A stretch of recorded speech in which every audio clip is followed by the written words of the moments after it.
Welcome to Comm 10, the official podcast of the School of Communication at the University of Nebraska at Omaha. We bring you a fast-paced 10-minute spotlight on the voices, stories, and projects shaping journalism, media, and communication on our campus. 10 minutes, one story, all Maverick. Hi, welcome to Comm 10. I'm your host, Dr. Heather Hundley. And I'm Jodine Brownlee. Today we have with us Cameron Longston. He's an instructor lecturer in the School of Communication, also one of our alum, fantastic teacher, and has this not so hidden talent of being a comedian. So in addition to being this lecturer, tell us about your work in comedy. What is that about? Yeah, absolutely. Well, first of all, thanks for having me on the podcast. I'm really excited about Comm 10. I know that everybody has such cool backstories here, and so I appreciate getting to learn about everybody else's. And thanks for making time to hear a little bit about mine. Yeah. So yeah, comedy, I feel like works really well alongside a lot of the stuff that I teach. I teach public speaking, and I've been teaching public speaking primarily for the majority of the time that I've worked here. You know, I started in 2013. And along that entire time, I've probably done comedy outside of school in kind of a parallel situation. And so, you know, just started like anything normal, open mics and... Normal. Like comedy's not normal. Well, good comedy's not normal, but, you know, it started normal. I thought, you know, I saw a friend that did it and I was like, well, if they could do it, I could give it a shot. Yeah. And then so I wanted to try something new. So stand-up, is that what you're saying? I primarily perform stand-up comedy and stuff like that. And I've been doing that for a long time. But, you know, during the height of the pandemic around 2020, I started putting more stuff online on social media. And so some social media stuff took off. I do, you know, celebrity impressions and things like that. And they fit really well in the format of online. And so I've been really lucky that I've been able to keep doing that and posting stuff. And it's gone really well. And I'm really lucky, you know, to have gained a lot of followers and stuff on social media, but also learning about how to perform live and do that type of live performance as well. So it's kind of a mixed bag, but just something I've always been interested in and something that I feel like I had a skill set for because of everything that I do here. Okay. It already kind of set me up. And don't they say it's luck in preparation? Yeah. Or hard work in preparation. Hard work in preparation meets opportunity, if you will. The opportunity was they'll let anybody do it if you just show up at the open mic.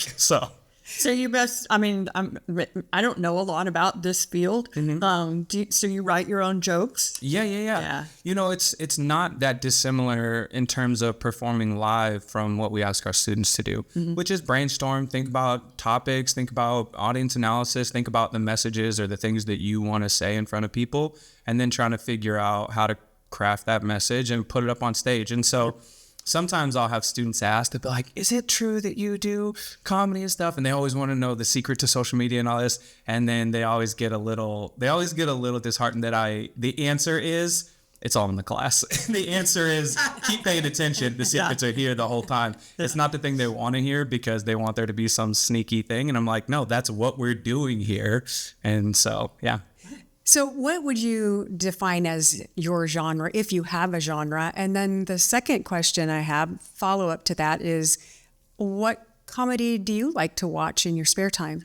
Yeah, you know, comedy is interesting. I think that sometimes people think of comedy, think of stand-up comedy, and people are really quick to say, oh, I love stand-up comedy, or oh, I hate stand-up comedy. But the truth is, it's a lot like music. There's lots of different styles and genres and perspectives you can have. I would say that generally, if it were music, I make pop music. I make stuff that's a little bit for everybody. You know, it definitely always going to come from my worldview and my perspective, but the idea is that it's all accessible as much as possible. And so in turn, I like a lot of comedy that does the same thing. I like comedy that has some kind of message or some kind of perspective, or at the very least is like accessible to as many people as possible. I think it's a unique tool. It's just like we talk about in the basic public speaking class and all of the comm classes, really, it's just pathos. It's an emotional connection. It's just humor happens to be the primary emotion as opposed to, you know, a slow motion sad dog commercial or something. So you just mentioned a commercial. I've seen you in some commercials. Yeah. Tell us about that.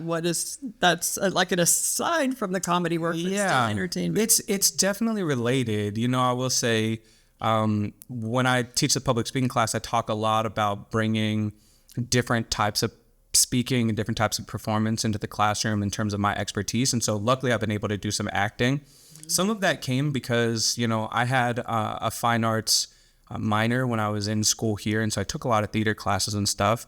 But in addition to that, just being out and performing live, sometimes somebody will reach out and say, hey, you perform or you act or you have social media. Would you be interested in doing this truck commercial or whatever? You meet some people, and Omaha is great. It's a small world, and the people working in any side of the industry get to know each other really quick. And so I've been lucky enough that people have reached out and asked me if I wanted to read for different things. And so I've had the chance to do a few different campaigns and a couple different commercials, TV and radio and stuff. And so it's been fun. It's just cool opportunities that come my way, and I have a tendency to say yes. So.